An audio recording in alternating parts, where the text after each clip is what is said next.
that's it. My time is up.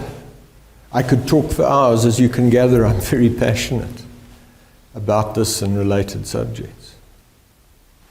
I want to leave you with the following thoughts. I truly believe that I have presented you today with incontrovertible evidence of a massive global hydraulic event coupled with massive tectonic happenings. Exactly how it happened, whether there was a comet or something else, that's second order stuff. The fact is, there has been a flood. I've given you some thoughts about coming judgment. I ask you please to seriously think about that. There's a choice, there's a fork in the road. You can reject what I say and continue going down whatever road you're going down. Or you can pause and ask the question.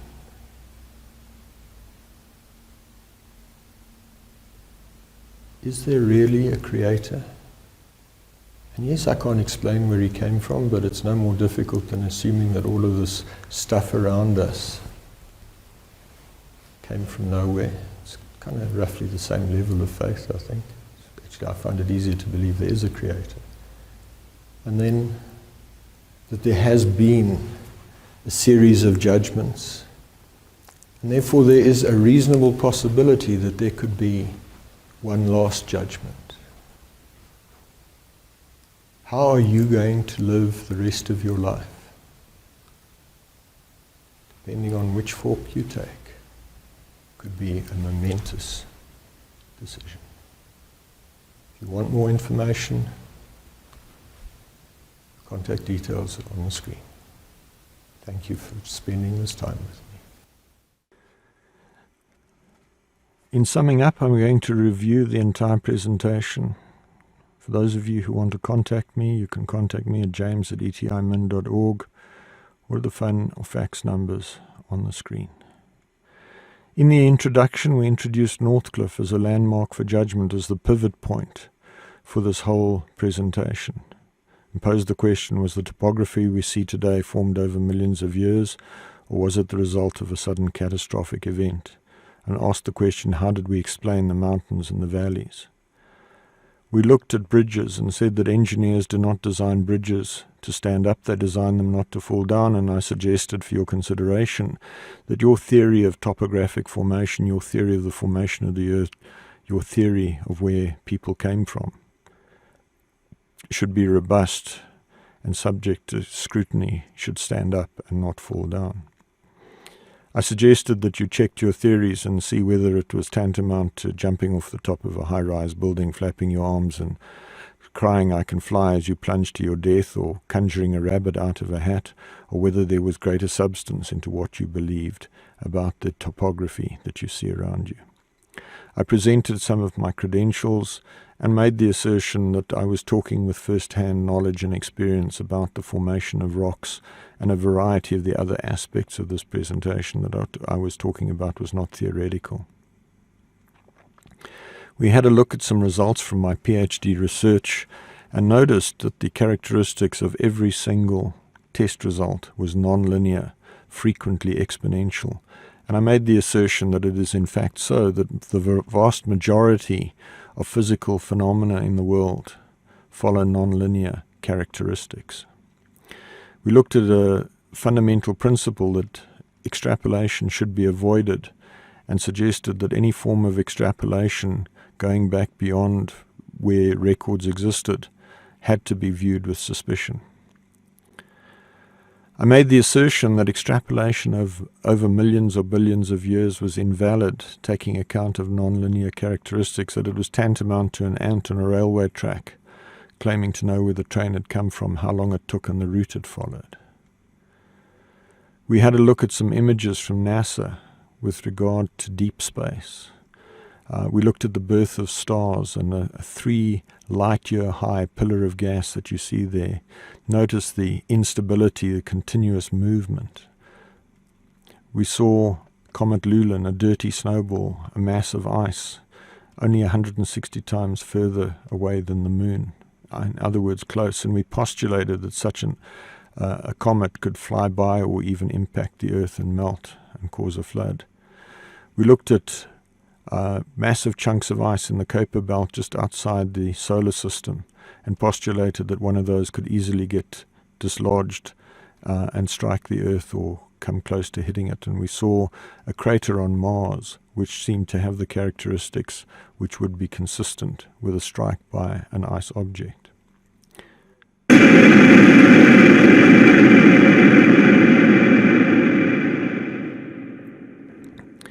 We saw that catastrophic and dramatic change is fast and not gradual, and I suggested for your consideration that everything that we were looking at in this presentation was likely to have happened quickly.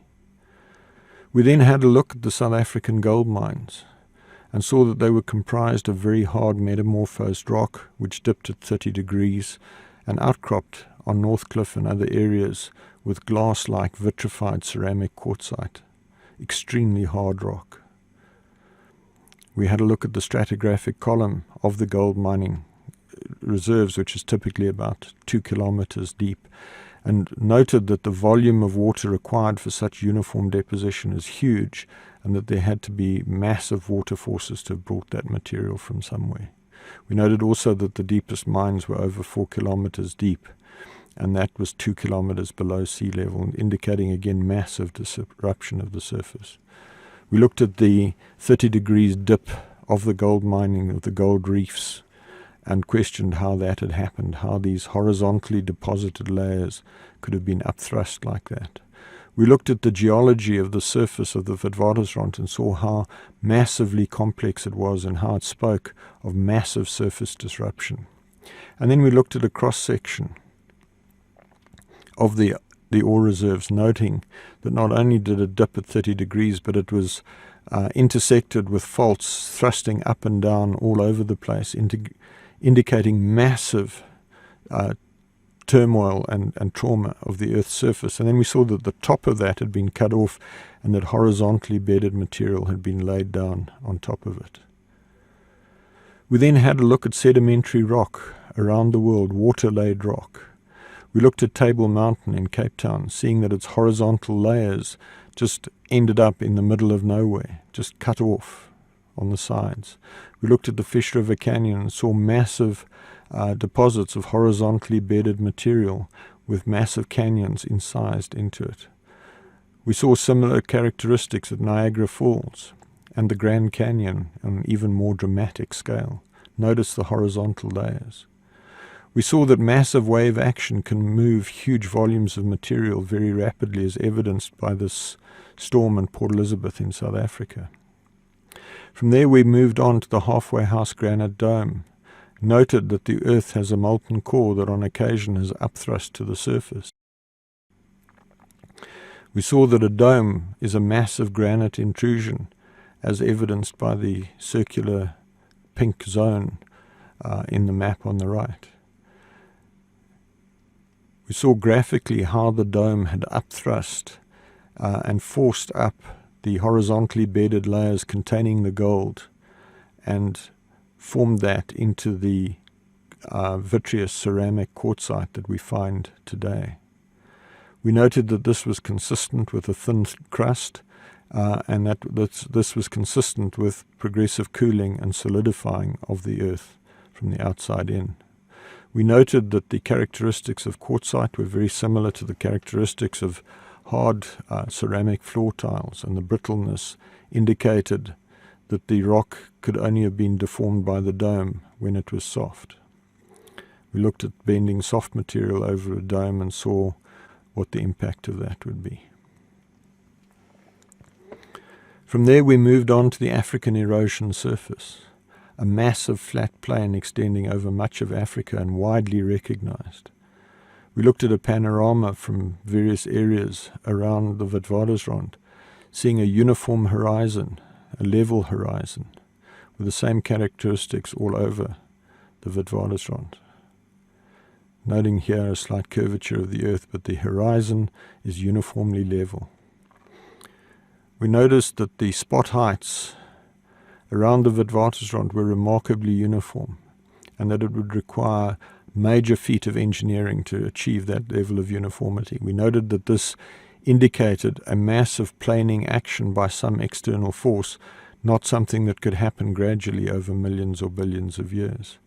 We looked at the art of plane and level, what it takes to produce level concrete slabs, for that matter level cakes, or rectangular and level furniture. We noted that it required specialist tools, and that to produce large level surfaces required a large uniform grading mechanism. We postulated that this grading mechanism could have been massive tsunami waves ripping around the planet uniformly, cutting down layer upon layer. From there we looked at the valleys incised into the dome. We saw that the dome was not a uniform level surface, but in fact that there were valleys gouged into it, huge volumes of material eroded. We noticed that the valleys in themselves were broad and gently sloping, and that this was not consistent with the volume of water flowing in those streams. We noted that gentle rain does nothing. It is all about high velocity water, and we looked at how the use of a water cannon in hydraulic mining moved huge volumes of material very rapidly. We looked at plucked cliff faces around South Africa and noticed that huge blocks of rock had just been plucked out of these cliff faces and were nowhere to be seen. We noticed that on top of the hills we also had similar plucking, huge chunks of rock remaining, but other chunks of rock just disappeared.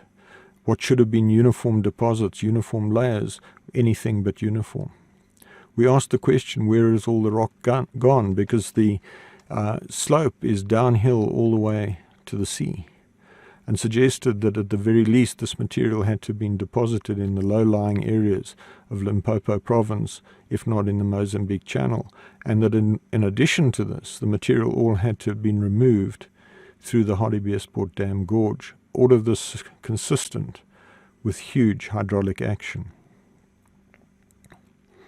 We looked at the characteristics of erosion of a small river with a limited bed load cutting a deep channel versus a large bed load cutting a wide flat valley, and we suggested that it was only possible to have cut the valleys that we have in the Witwatersrand around Johannesburg by huge volumes of material traveling at huge velocity. We concluded that the rock was not removed by ice, it did not evaporate, it did not dissolve, and it can only have been eroded by massive water suction resulting from extremely high velocity, possibly coupled with boiling water if the cutting back took place while the granite was still in a semi-molten state. We asked how this could happen. We noted that continental separation was a well-accepted reality with the continents fitting together. We noted that conventional theory says this took place gradually, but from a mechanical point of view, it must have happened rapidly. We noted, in terms of the coefficient of thermal expansion, that if the crust of the Earth had been hot and cooled, that splitting of the crust was almost certain when subjected to very cold water from an ice object.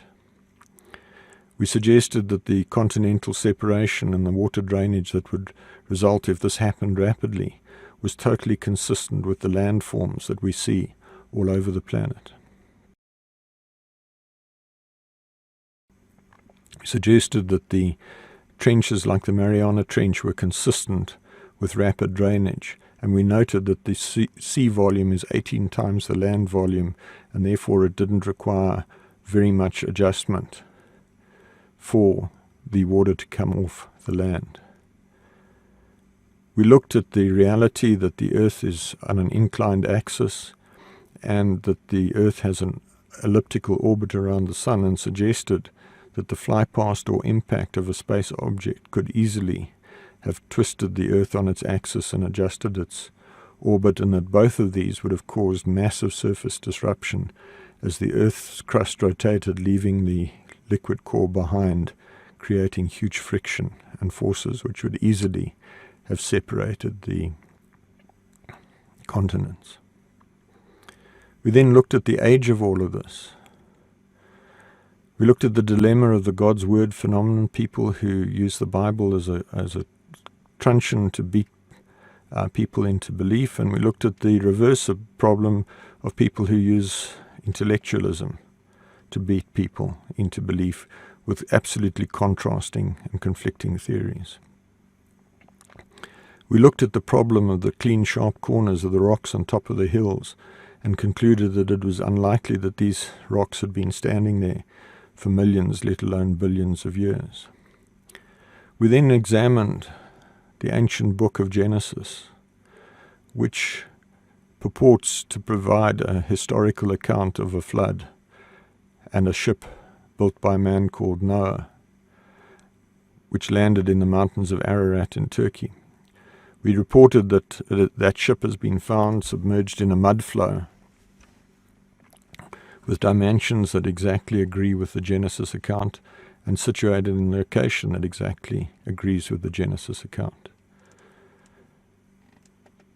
We reported that modeling of that, what had been found, indicated that the vessel was completely capable of withstanding the sort of flood event that we were talking about, albeit extremely uncomfortably.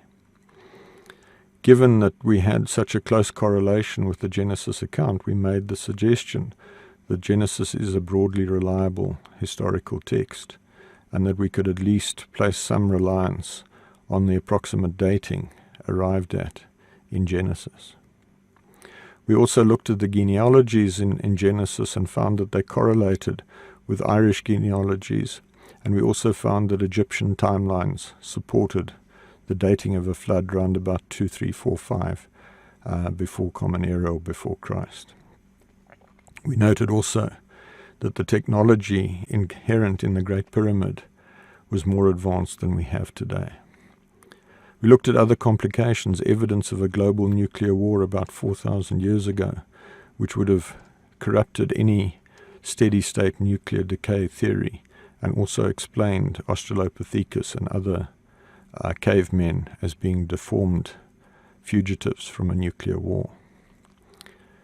We postulated that total destruction of the surface of the Earth gave a completely new spin to global warming, explained the rising of sea levels and the drowning of cities, explained that all races traced their origin from a single family, that evolution over millions of years was invalid. We looked at the question of what is the origin and purpose of man and referred to a document which is on the CD at the end of this set. From there we moved on to signs of judgment. We noted that Genesis also claimed that the flood was a result of a judgment by the Creator, Yah, the eternally self-existing, commonly referred to as the Lord, who said, "I will destroy man whom I have created from the face of the earth."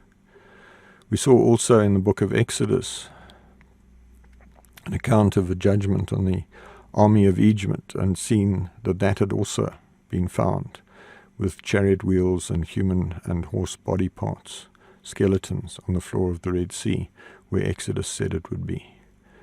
We saw that Sodom and Gomorrah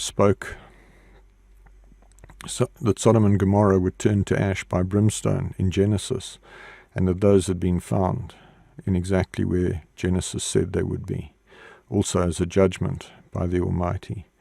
We found the split rock at Horeb and the fire-blackened mountain described in Exodus, again where Exodus says it will be. Fire-blackened mountain where the Almighty descended and spoke to the people and gave them the 10 laws, the first one of which is, "I am Yah, the eternally self-existing, the Almighty One who brought you out of the land of Egypt, out of the house of bondage. You shall have no other mighty ones before me." And we looked briefly at the other commandments.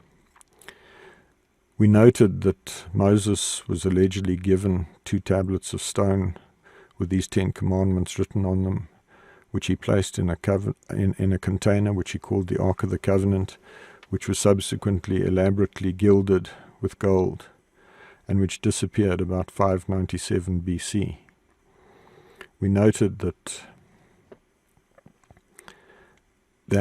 Ark of the Covenant had been found in 1982 by Ron Wyatt, and that this was under an execution site which corresponded very closely with biblical accounts. And we noted that this correlated with the accounts of the death of a man called Yahooshua, the anointed of Yah, or Jesus Christ, as you may know him. We noted that this was an extremely powerful confirmation of earlier writings, and that it was strong evidence of judgment to come. And so we concluded that we found numerous signs of judgment in the past: the flood and the ship of Noah, the fire-blackened mountain, the execution site with the earthquake crack, the Ark of the Covenant with blood on the mercy seat containing the tablets of stone with the 10 laws engraved on them, and suggested that this formed a basis for careful introspection and self-examination. We then looked at indications of coming judgment in the book of Revelation, which said that anyone not found written in the book of life would be cast into the lake of fire, and other verses which speak of being cast into the lake of fire. We concluded that with all the billions of suns that have been detected in the universe, eternal hellfire is entirely possible. We also noted that it was claimed that there were great rewards, including sitting on a high throne with Yahooshua for eternity. We posed the question, where will you spend eternity, and referred to the document which is on the CD as part of this DVD set. We then asked the question, where did the water come from and where did it go? We looked again at that dirty snowball in space and postulated that one of those could have flown by the planet, dropping chunks of ice which melted and formed rain, or else that one might have collided with the planet. We looked at the ice object that had seemingly struck Mars and noted that that was more than sufficient water to completely drown the planet. We noted the disruption of the surface of the Earth that would have happened if the Earth had tilted on its axis. So to wrap up, my conclusions. Is the planet inherently internally unstable, that all of this could just have happened? Or is the planet stable except when impacted by external forces? Was there an impact or near miss by a comet or other astronomical object? Is our universe stable or unstable? Do we exist in an environment of unplanned, unmanaged, progressive, self-inventing evolution? Or do we exist in a context of an environment that is subject to a higher creative agency, an engineer, a creator? Will we live the rest of our lives as we please with no consequences? Or is there a day of judgment where we will all be called to account for the way we've lived our lives? Is there a penalty for failure, a lake of fire? Are there thrones in a place of great beauty which are a reward for faithful service to the Creator? Are there places in between? Does it matter how we live? I ask you to draw an engineering conclusion. What makes sense to you? Please weigh up all I've shown you and all I've said. Please do not decide based on a whim or what someone else has said. You're an intelligent being. Exercise your intellect to understand the issues and make an informed choice. Make a rational, practical decision, one that you're willing to defend no matter what, something you can hang your hat on. Do you choose to live life at the throw of a dice, or do you design against failure and have a robust view of where you're going? Steady-state theories cannot explain what we've seen in this video. Massive external forces have to have been applied. A massive external source of water seems essential. There are large chunks of ice in space. An astronomical object or ice comet seems to explain the situation. Is there a better theory? I don't know one. What do you think? Was there a flood? Did the flood just happen? Was there a judgment? Will there be another judgment? Where will you spend eternity? My conclusion: there was a massive hydraulic and tectonic event. It was triggered by an externally generated instability. It took place relatively recently. There is a creator. There's looming judgment, possibly within 1,000 years or much sooner. The 10 Commandments will form the basis of judgment. We each have a choice, which ranges from eternal hellfire to a high throne for eternity. What do you choose today?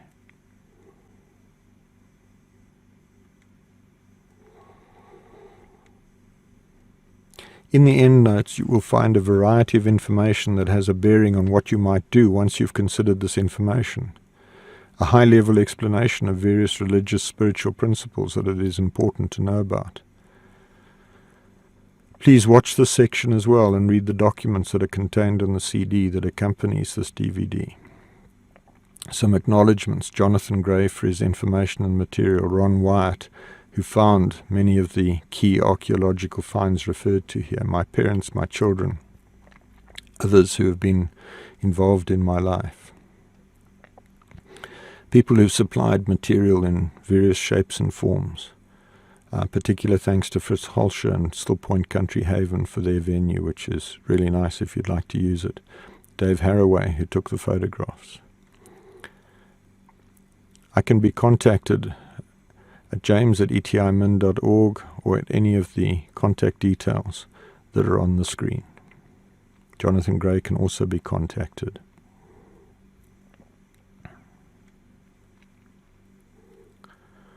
I would like to dedicate this presentation to our Creator, the Lord, better, more accurately referred to as Yah, the eternally self-existing, who is the reason for our existence and the source of our being, and who desires our fellowship with himself for eternity, in whom we live and move and have our being.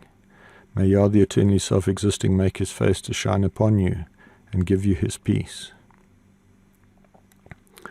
It's been said that if you do not act on new information within 48 hours, you probably never will. I suggest that right now you write down your top 3 action points before you move on.